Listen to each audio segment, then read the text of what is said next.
write it then? Who's messaging me? Fuck up, you dog much. Alrighty, we good to go? Plenty. Is that recording? Yeah, it's been recording for ages. Alrighty. G'day guys, how's it going? Welcome to another episode of the Ringlovers podcast. My name is Matt, I'm from Full Tilt. This is Sir Pinky from Team Pinky. We're at my gym here doing our podcast today. Pinky's back from Thailand. What's going on, mate? He's fucking full of beans today, guys. I've had to hold him down since he got here. Since he got out, pin him down, glue his feet to the floor. No, you're a little bit run down or what?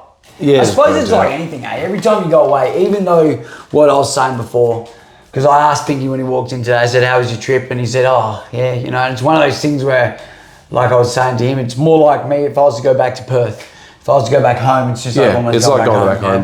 You don't go back home for a holiday, right? Yeah, that's right. So then when you come home, everything's the same. It's not like you're excited to tell anything new that's going on, or it's just you went away and you came back. Yeah. And because you do go there frequently, most people, apart from me, are probably fucking just like, oh, he's back. Oh, he's gone. Oh, he's back. I get excited about that shit. I'm like, how's your plane food? I didn't eat a thing. Didn't eat any of it. Yeah, right. Yeah, I didn't sleep either, but on the plane. But man, definitely a few highlights of the trip would be obviously Waikuru. Yeah. Go to Waikuru. Unfortunately for Ajahn Chai's Waikuru, I woke up with a migraine. For 3 days in a row. Yeah, right. But by the afternoon, I was sort of okay, so I went there in the afternoon. Aside from that, man, Shannon's fight at RWS. Yep. It's cool to be part of RWS again, and in any form's good for me, man. Like, they just put my name on the door now, so I get to... Yeah, killer. Yeah. So I was going to say, like, is RWS now, it's, because I reckon we were maybe talking about last time, the idea of, like, where you'd have it's in the same stadium all the time. Is that RWS? Is that, Yeah. So is it they've just got a clockwork now? It's the same every time? Like, is it like... Pretty good. You know how obviously we're, like, our fight shows here are few and far between. They're not in the same spot. So sometimes when you go to one fight show, you're like, oh, you're warming up in a fucking change room out the back that's big enough, and then other days you're warming up in a accountant's room out the back, and there's no, it is luck of the fucking draw, basically. It is. So RWS is like the same every time. It's like clockwork runs. Yeah, pretty much. On time, no fucking around. Yeah, because it's got to be to TV time as well. Yeah. It flows, man. It flows really good. Yeah. Then I went again on last Saturday night, but the two main fights I wanted to see, the two guys I wanted to see the most, both pulled out. One rolled his ankle during weight cut. Yeah. The other one collapsed during weight cut. So it was kind of so they replaced him. And they still had matchups, but both guys that fought end up having easy matchups that they were never going to win the first time. And then all of a sudden they got an easy win out of it, sort of thing. Pet Yindi, he pulled out due to rolling his ankle. He was supposed to fight Pinpet Banchamek. Pinpet ended up having an easy win against an Iranian guy. Yeah. And Sanpon was supposed to fight Topal Gao, and Topal Gao collapsed during weight cut, so he was out, and I'm pretty sure Sanpon fought an Iranian as well and just bashed him. Yeah. Yeah. Is the Iranian like the ringing? Is that the There's so many of them over there, and I think they're all like really, really, really needing the money. What is with that? Like obviously we've got our immigration of the types of races that come here, and then obviously Thailand's it's the they're going there because it's their sport, but it is a constant thing that race, there's like a big following, almost like a big Eastern Bloc sort of. There's a huge Muay Thai scene in Iran, a big amateur scene, and same with a lot of those Eastern Bloc countries, like the Russians and all those guys. There's a lot of those as well. In like you go to IFMA and their teams are massive and they're government funded and they're like It's You go very different to Dagestan here. 2 years, forget. Yeah. You send Thailand 2 years, forget. Yeah, so it's pretty much like that, and then they go from fighting amateur to all of a sudden fighting pro, and they get thrown in the deep end a lot. Yeah. They're usually the ring-ins though. Like you'll almost always get either a Russian or a Tough. Tough. Yeah. Yeah. Not calling the French, are you? Yeah, I'd definitely say I'd definitely say the Russians are tougher than the Iranians. Yeah. They've got eyes on them. The whole country's eyes on them. Yeah, right. But yeah, no, I just wondered I never knew that there was a big amateur IFMA scene over there. Is it IFMA? It's IFMA, yeah. And then so the first Saturday night was Shannon's fight, which was sick. Some other really good fights on the card as well. I can't even think off the top of my head. But Shannon, man, went out there. First round was scoring pretty well. Won it on all three judges' scorecards. I just asked her she was land this straight left from southpaw. I just asked her to put a right hook on the end of it and then put a kick on the end of that, and that worked. And that was pretty much the bread and butter technique for the rest of the fight. Pretty close to winning by stoppage, by leg kick stoppage. Yeah. But yeah, it was great. It was great to see her on there. It was great to see her perform. And look, even the Thai commentary were talking pretty highly of her, as with the Western commentary. So that was great. How many fights on an RWS card? Usually about 8 including the undercard stuff, 8, 9 sort of thing. Yeah, so 8, 9. So let's say there's 16 fighters on the card, right? Yeah. Where are they pulling it? Like, is there a feeder show? Obviously, yes. So like anything Rajaman is a feeder show. Okay. So whether it be SKS Empire. Where do they get their to fight? Like, because Shannon's obviously fought in Thailand, so that helps her out. If you've never fought in Thailand, are you ever going to? It comes down to connections. Yeah. Okay. Like even it's like anything. Yeah. The Shannon getting on there was like me contacting them and then literally you contact a promoter or a matchmaker. So there's like a lot of people that like agents. Yeah. You contact them and they're like, I've got this fighter. They go, all right, send me through. They give you the list of all the info they want, and you got to send through a couple of YouTube links. Yeah. Okay. Yeah. Then they'll look for someone suitable. Yeah. Okay. Yeah.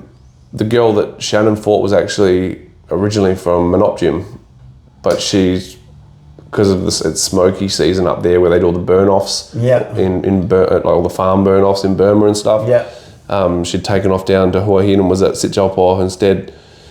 But it's just otherwise if you're gonna do the process, if you go over there and you're living there and you're starting from almost zero, you'd be going like Rajam Knockout, SKS Empire. Yeah. Any of the shows that are at Rajamnan. Yeah. And that's sort of where they're looking for.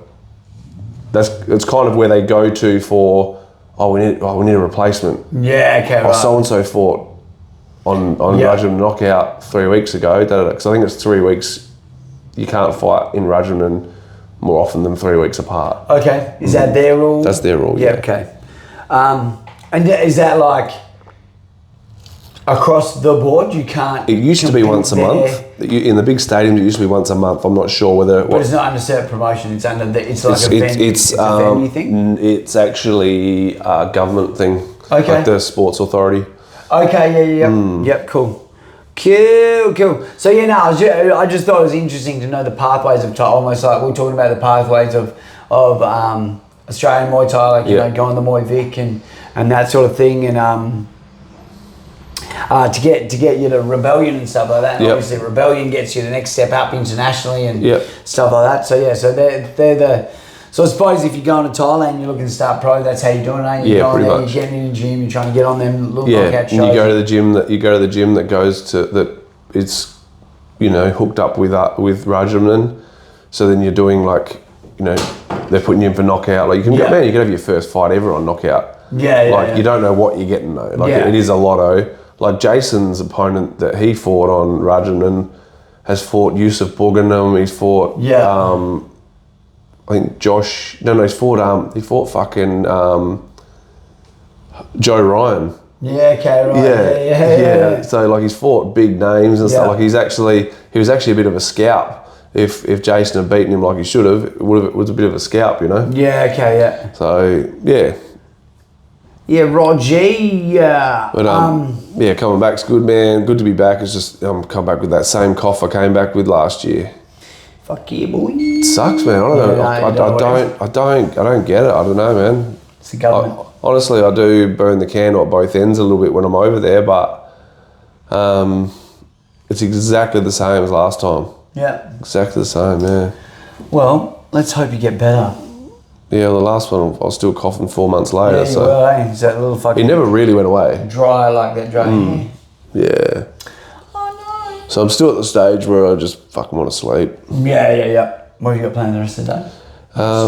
I haven't seen Jasper in weeks, so... Oh, yeah, yep. And I'm out this way, so I'm probably just going to head on to Gawler. Oh, yeah. Oh, now I saw the other day as well that you did it was a think pick with Bundy. Was that not a while ago one? I did that the night before I left, I reckon. Yeah, okay, right. Did you just release it? Yeah, I released it the...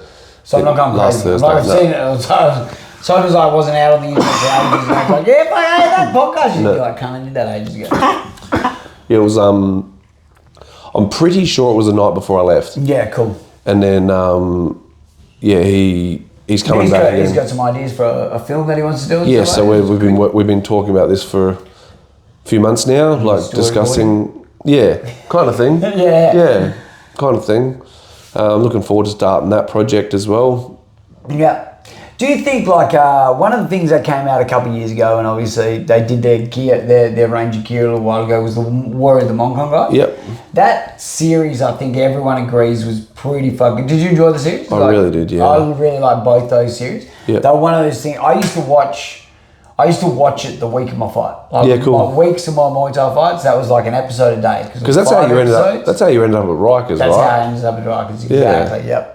Yeah, I didn't know anything about over here. I heard it was big. Like, it was funny because when I left Perth to come over here, I heard Adelaide was good. It was a good fight scene, and I got here and there was fucking nothing. Nothing. Like it took me a while. When you got here, it was already over. That's right. Well, yeah, I think that's ultimately fucking. Yeah, it was. There was only dregs. Not dregs, but there was still a few of the guys left. You know, you still had Charles fighting. Yeah. Steve Behan, I think, fought on one of your early. I think maybe when you fought G. Yeah. That was like those guys coming towards the end of their careers, and then that was pretty much it. Like it was, Knees of Fury not thinking about the next generation. Yeah. So yeah, now it's it's been the total rebuild since. Yeah, that's right. Yeah, cool. All right, so should we dive into these questions? Let's do it. Just give me 2 seconds. I'm just going to shut this door because I had that beeped. I bought a new timer. Nice. Timer beeps very loud. What'd you get? Oh, it's just a rival timer.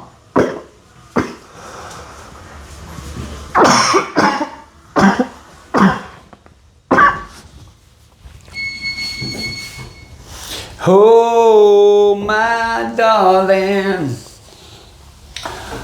All right, buddy, what you got for us? All right, Whipping sticker, brother. Addictive personalities who use their addiction healthy or not. Man, I've said this a million times. I think if you're not consciously making choices to do something, there's a problem there, and those problems need to be addressed. It's like if you're picking up a durry without realising you're picking up a durry, you've got a problem. Yeah. If you're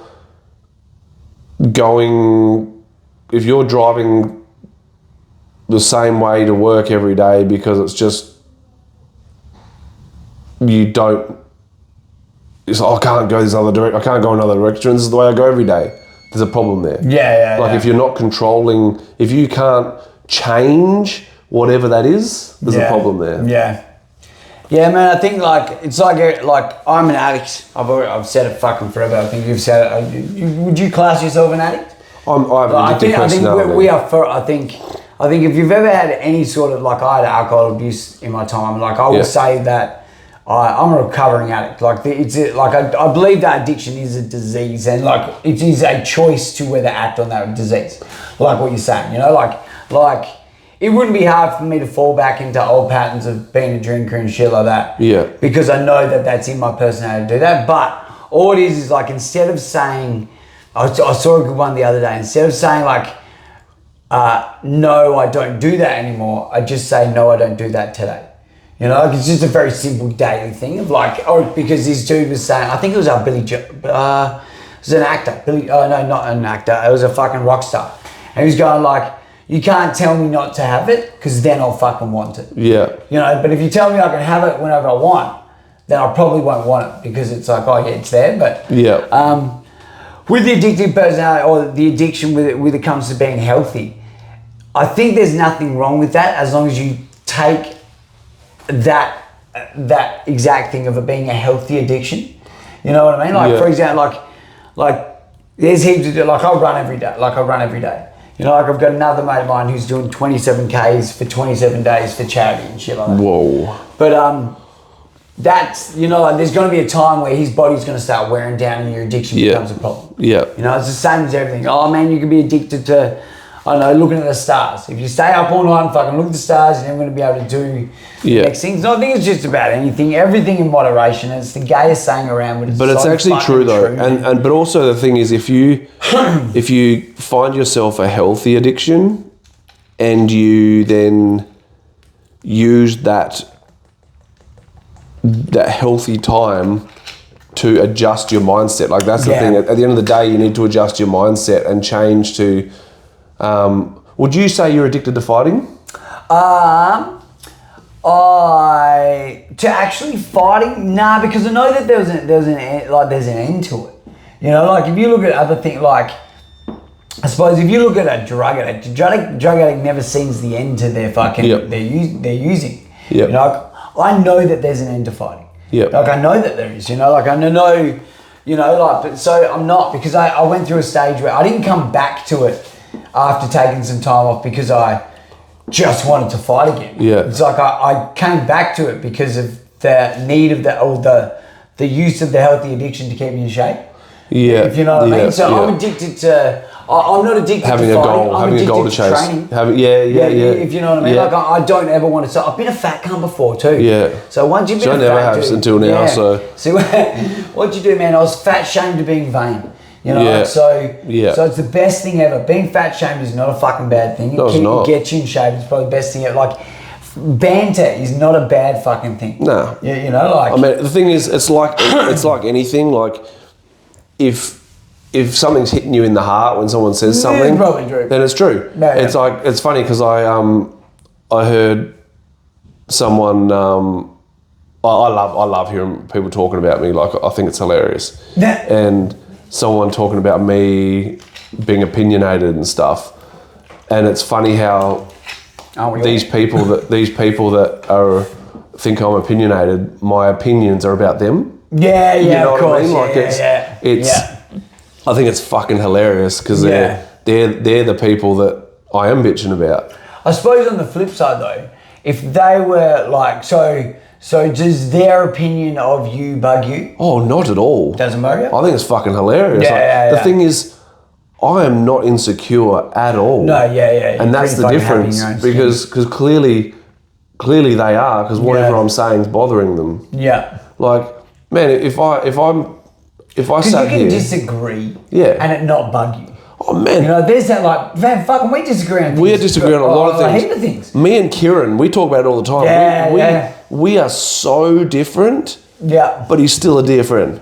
Yeah. Oh yeah. You know, that's right. It's like it doesn't matter. No. But the problem is and I'll say shit. He doesn't get offended by shit I say. No. And the thing is, the people getting offended by shit I say are the ones who I'm talking about. Yeah. And the thing is, they're clearly insecure about what they're doing. So eat a dick. Yeah, fat one. But yeah, back to that addiction thing. It's like, I think you have to learn how to make conscious decisions about whatever you're doing in life. Yeah. And, you know, don't lie to yourself. Be honest with yourself. Bingo. This leads into this one pretty straightforward, actually. Eating disorders in fighters. There's a statistic out there that like 80% of fighters will have an eating disorder at some stage. Yep. Like it's, and I believe it comes from the system is fucked, not the fighting system. The system we live under is fucked because all it teaches you is to be an unhealthy piece of shit. Generally, yeah. And then all of a sudden we're taught to work, not to be healthy. Yeah. So then, we're exactly. A number. Yeah. And then all of a sudden, you start fighting and certain things don't fit into that nutrition that you're supposed to be eating to be a fighter. Yeah. And so then you crave those things, addiction. You crave those things that you shouldn't be having, and then so then when you're not fighting, you binge them. Yeah. Because you don't have a fight coming up. And, yep. But I did it for years. Yep. Fight, eat, lose weight. Fight, eat, lose weight. And this is when I'd cut down all that weight too. Yep. So like I get down, like you see your abs and shit like that, you're like, fuck yeah, boy, and then 2 days later you're fat. Yeah. Because you've just gone, because everyone thinks that like, it's that whole idea that we all fucking do it the same way. It goes back to the addiction thing. Like the post-fight dump of like going, oh cool, I can get back on it. I can eat what I want. I don't need to train, blah, blah, blah. As opposed to like, get back to my healthy lifestyle so my body recovers. Yeah. Like don't you want, especially if you came out of a fight good. Yeah. Like if you came out of a fight without no injuries and shit like that, why wouldn't you take your time, let your brain heal just from a couple knocks? Because you would have come out at least with a couple knocks, and then you go, cool, I'm back to it, ready to go again. Well, on the other hand, if you've come out banged up, of course you need to be putting the right things in your body for your body to heal. Yeah, man. It's this binging after fighting, or binging because you don't have a fight coming up, eating shit because there's no goal. Well, that means you haven't set your ultimate goal. That means your goal is fight to fight, and you're living pay to pay. Yeah, pay to pay. It is the pay to pay lifestyle, isn't it? Yeah. So yeah, it's definitely comes from like.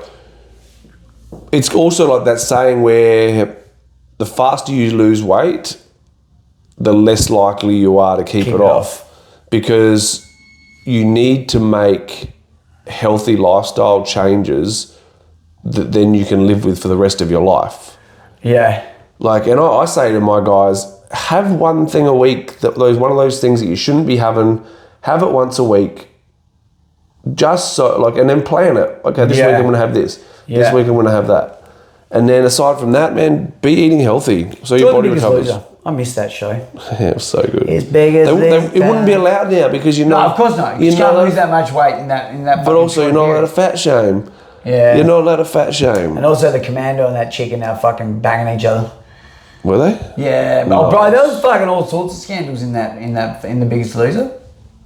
They were fucking stealing fucking chockies and stuff. No, they weren't really, but you can imagine that was fucking having diuretics and shit. Apparently, the way a lot of them did it, they did water loaded for their weight. So they water load and then they cut, and it's like, you're cheap. I just got told recently that a guy they had a 8-week or a 12-week weight loss thing at their gym. Yeah. And one dude like water loaded like fucking 6 litres of water for the weigh-in, and then did a full weight cut week of the final weigh-in and ended up winning like a $500 gift voucher. Fucking why wouldn't you? But why wouldn't you? I mean, apart from the fact like it's not cheating. It's fucking kind of is. It's gaming the system. But yes, it's gaming the system. But hey, we all look to fucking lower our tax, my friends. Yes, this is true. On to the next one. Nathan Corbett's style and career. So, style, kickboxing. Fought Muay Thai, obviously, because he fought with elbows and stuff, but it was very Dutch style. It was literally kickboxing with elbows. It was, literally. Yeah, you worked out, like, the way that everybody explains Muay Thai to the general population. It's like kickboxing with elbows. They'd probably go, Nathan Corbett. Oh, that's Muay Thai! Yeah, for sure. Yeah, 100%. And it was, man, it was phenomenal. Like, he was phenomenal at what he did. Yeah. Strong and he fought Tyrone Spong a couple times, didn't he? Yeah, first time stopped him and then got fucking screwed over by fucking Paulo Tosha, the ref. And then the second time got his ear ripped off. Rip it off. Yeah. Great seminar to go to if you want to get some brain damage. Oh. Connor's been to one. Oh, really? I had a Nathan Corbett one, I reckon. Oh, really? Yeah. If you want to have a look, jump online and check him out. His seminars are... I say they're funny because they're a little brutal. You just don't want to be the guy doing the demos. Don't put your hand up to be the dude for the demo. Yeah, you're getting your head hooked off. Stand at the back of the crowd. Yeah. Because you're going to get elbowed. Funny as fuck, though. Yeah. Very funny to watch. And it's funny to watch their fucking first, like when he first goes, okay, we're going to go, and then throws a leg kick and he fucking kicks him. Poor cunts, like, I've fucking seen dudes that are like 18, 19, probably 70 kilos. He's like... full grown man, fucking fuck. Yeah. Poor cunt. Yeah, but he was in his day, man. Like he was a weapon, like absolute Did you know beast to do it. Yes, I do know. Nice guy. He's a lovely guy, man. Yeah. We've had some good chats over the years, man. Haven't seen him for a long time now. Yeah. Pretty sure he's still living in America. He was. I know he was struggling to come to terms with not being a fighter anymore. Yeah. Which, you know, when you are such a big name, I get it as well. Yeah. But it's one of those things you have to come to terms with, I guess. Yep. All right, let's get on to the next question. Coming up with a Muay Thai fighter name. I think it's just one of those things that happens. If it's going to happen, it happens. Usually people come up with it for you. Yeah, like your trainer don't make up your own. That's just dumb. Yeah, like someone like Dave Penapede, man. He's been around forever and he doesn't have a fight name except for the one that we use. Yeah. But like, you know, it needs to be given to you by someone. You need to be comfortable with it, or know that it's usable, marketable. Yeah. But yeah, just don't have like write it in your diary. The samurai, unless you're Japanese with a last name that starts with S. You know what I mean? Like, don't go down these... Pinky, the bulging disc. Yes, the assassin. I like the ones that are animals. The anal assassin. I like the pit bull, the bulldog, the guide dog. Like, man, back in the 90s and early 2000s, they were the names. The German Shepherd, Jesus. This chick's trying to walk in the front door and she's not going to be allowed to. She's going to open the door and she's going to go, what's this? I can't get in. Watch it. It'll be funny. She'll go, oh. She'll go, oh.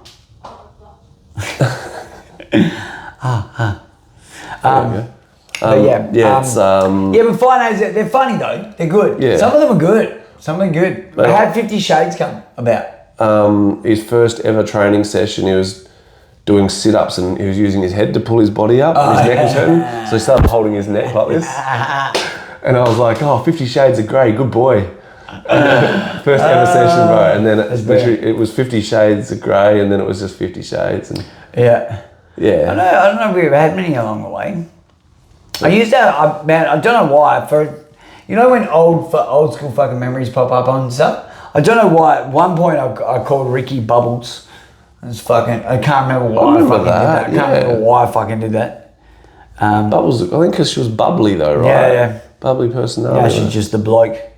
It's funny, right? Because I've been with her for so long. It's so funny, and we're talking. She's one of the boys. Yeah, exactly. And her and I were talking about just how like you can say something in that like the sexual connotations around some words, and just like we do it to each other. Like I'll do it to Connor will do it to me and shit like that. But now we've got Belle, and we've got Belle, we got Ricky, we got Cindy, we've got a couple other girls who are amongst the boys. Yeah. So sometimes those sexual connotations can fucking come out and you're like, oh fuck, shouldn't have said that about that one. But it was fun. I was talking to Ricky the other day and I said there's nothing like that between me and her at all, because I go, you're just the son with long hair. Yeah. You're just the cool bloke with long hair, Yeah. And it makes it easy, it's funny. I think it's so important, like that, because at the end of the day, man, it's a man's world. Like Muay Thai is a man's world. Yeah. So expecting us to tread lightly around. Yeah. Especially now. Like, I suppose if you had gone back to like 2023 when all the wokeism and all that shit started coming, if that had have kept coming, there is a chance where we would have needed to tiptoe around this shit. Something happened along the way and we fucking, everyone started to backflip and thought it was bullshit, which is fucking phenomenal because, I mean, like, I'm all for tolerance and like, man, fuck, I'm married. my wife and I tolerate each other like you wouldn't fucking believe. Like there is tolerance up to like, I have a child, I have tolerance. You know? Yeah. And I don't give a fuck. I have children, I don't. What you do, I don't give a fuck who you kissing, what you licking, who you fucking, what the fuck whatever you want to do. But when it starts to fucking run and fuck up society and shit like that, that's where I draw the line. Man, I got these. Maybe I'm ignorant, maybe, and I don't mean to be, but hey. Man, and it's your prerogative to be if you are. If you are. I don't think you are, but I don't think I am. I've got a couple of these Eritrean boys in the gym, and one of them, like the fucking second night, was like Eritrean, like the African country. Oh, okay, right. He goes, "You can call me the N-word." Nah. Like, and I was like, "Whoa, ease up, Turbo." I feel like we need a ceremony for this. Yeah. I feel like nothing. The banter between our whole team is what keeps the team together. And like, it makes the oi when I need to have a fucking hard word with you too. You fucking take it on board then. You're like, oh fuck, Matt's saying that, to be honest. Yeah. You know, like, oh, Matt means that this time around, you know, as opposed to like, I'm fucking, man, sometimes there was times I've had coaches in the past that would just fucking grr all the time. Yeah. And you'd walk in, you'd be like, fuck, I don't know what this cunt's going to be like today. That's me. You know, like, do I really want to be... I'm that guy. Oh, yeah? I'm that guy. I'm a fucking piece of shit in the gym. Yeah, but I think like... But then on a good day, I'm the great guy. I'm the best. Yeah, that's right, yeah. Most of the time, I'm not.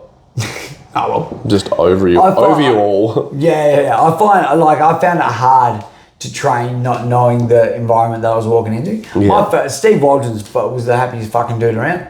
I don't think he ever got fucking mad at me ever.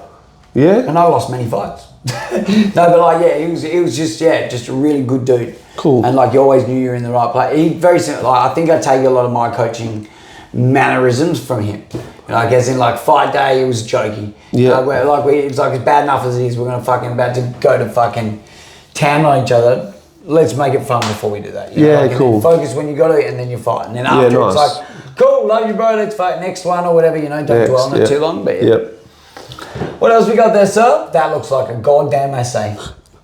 It's we recently attended a rules and judging course hosted by a leading official of the WBC in Thailand. We were told that sweeping will effectively be eliminated from WBC and Stadium Muay Thai, with the aim to have all other sanctioning bodies follow. Sweeping can only be done in a kicking motion with contact made from the top of the foot. All other sweeps will be counted as fouls. All sweeping will not score. I'd like to hear your thoughts. Also, all sweeps from the clinch will be called as fouls as well.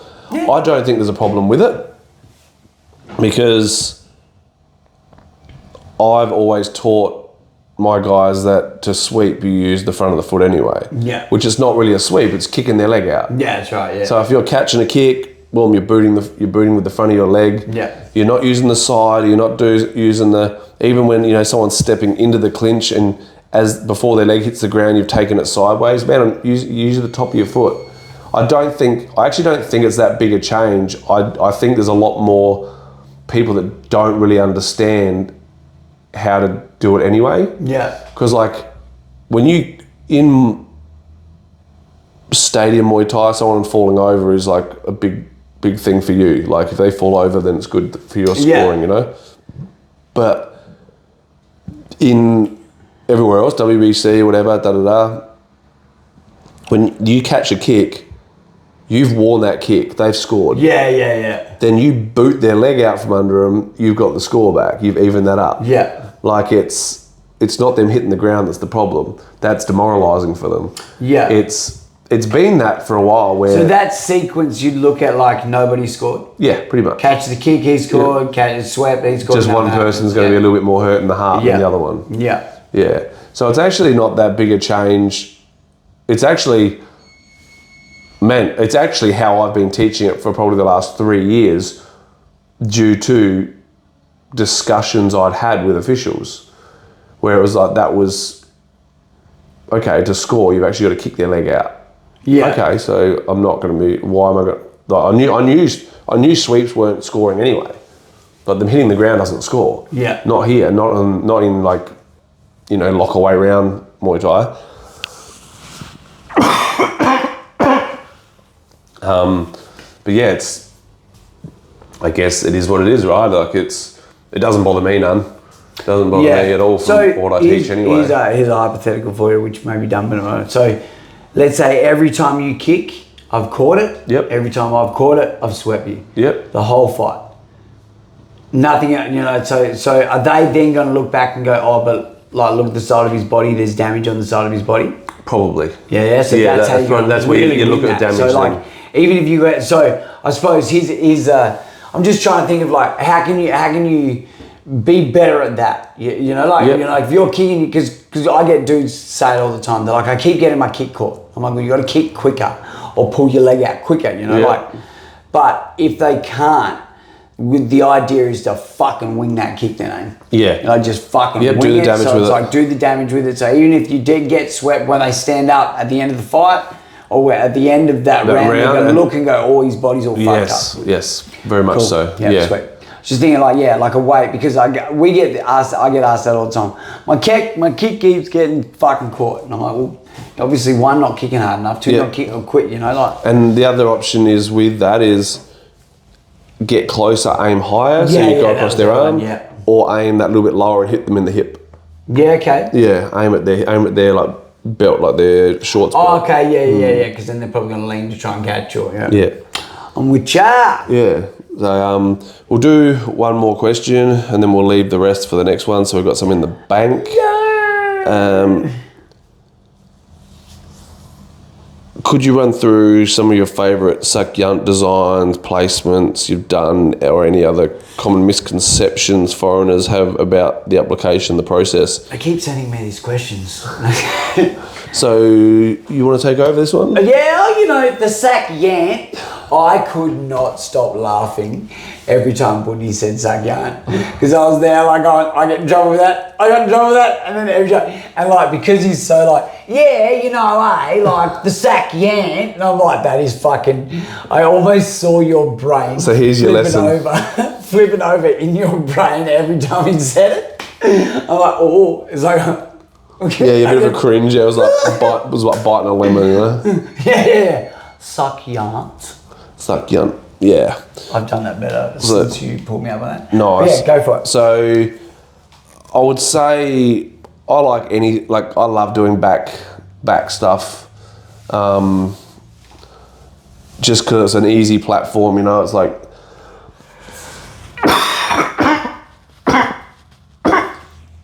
it's like a canvas, like a blank canvas,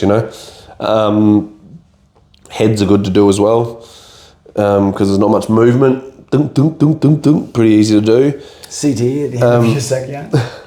There's a couple of designs that I really like, and it's like Arjan Thai's Yunt Crew, which is hard to describe, and also one that's called Galyot Mahaniom.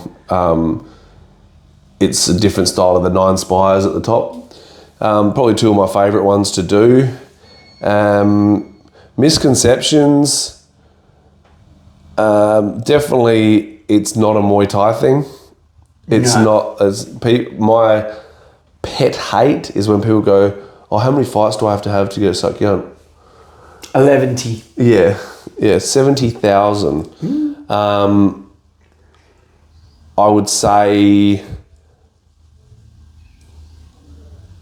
knowing the rules. A lot of people don't know the rules. They just get it, and it's just the whole thing is like, oh, I want one of them because it's cool to get one.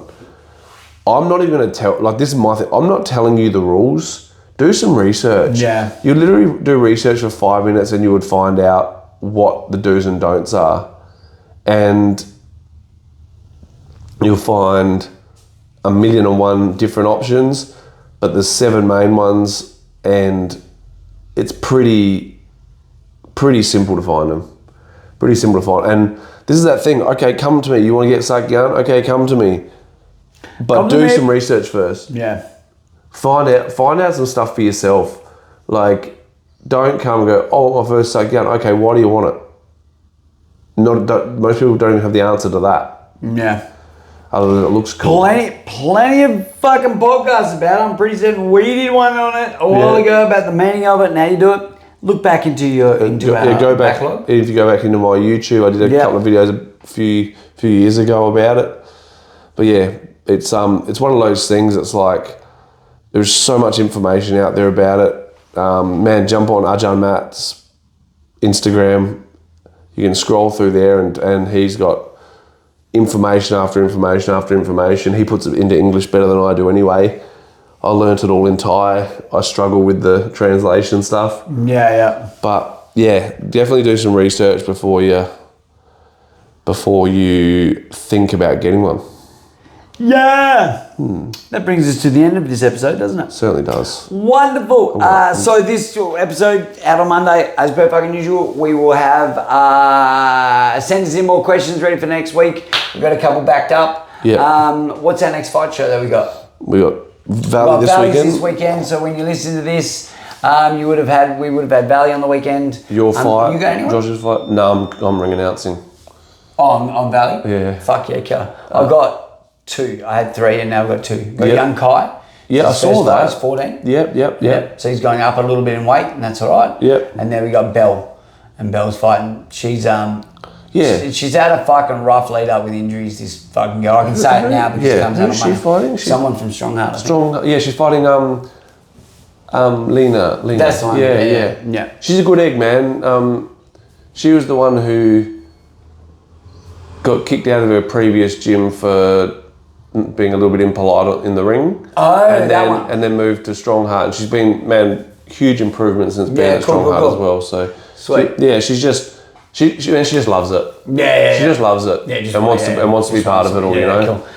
So that should be a good fight for Belle. But yeah, she's been fucking. As I can say this now because it's going to be released after that. She was fucking riddled with injuries. Last Friday, she almost fucking had a knee detached from her fucking body. You know, she had some fucking bigger dude fall on her. She did. She was meant to do grappling. She was meant to grapple last week. She had to pull out because of the injuries and stuff. She waited up. She's like, I can go to grappling industries where I'm not going to, you know, like where I'm in a draw of people and I can, you know, like she goes. She even asked her, she goes, do I need to message the people in my division and say sorry? And I'm like, no. I'm like, you're in it, like it's not like a one-on-one thing. Yeah. She goes, I'd much prefer to pull out of that and be good for the one-on-one fight, that, you know, like. Yep. So yeah, but she's a fucking wicked egg, so I hope she does really well. She's a great egg, man. And then as I said, I fight on Saturday. Josh fights on Saturday. We've got Big Chris fight on Saturday as well, so hopefully next week we'll all have some good news. Yes. One more thing, Southpaw Apparel. My friend Ryan makes Southpaw. Look it up on Instagram, buy some shit. Or don't, whatever. But it's cool. Please buy it. Be good for him. It's actually really nice. I was just saying, like nice, the fit on you is like fucking good, eh? Yeah. It's just the body in it right now. Fucking savage. Man. All right, cool guys. Anyway, we will speak to you next week. I hope you enjoyed this episode. I hope you enjoyed the episode with us when Pinky was at the stadium the other day. They've got a little bit more on that. So hopefully I can chop stuff up and we have some more video for that too. But yes, we will see you next week. Love you, Des. Peace. Bye. And then you do the thing.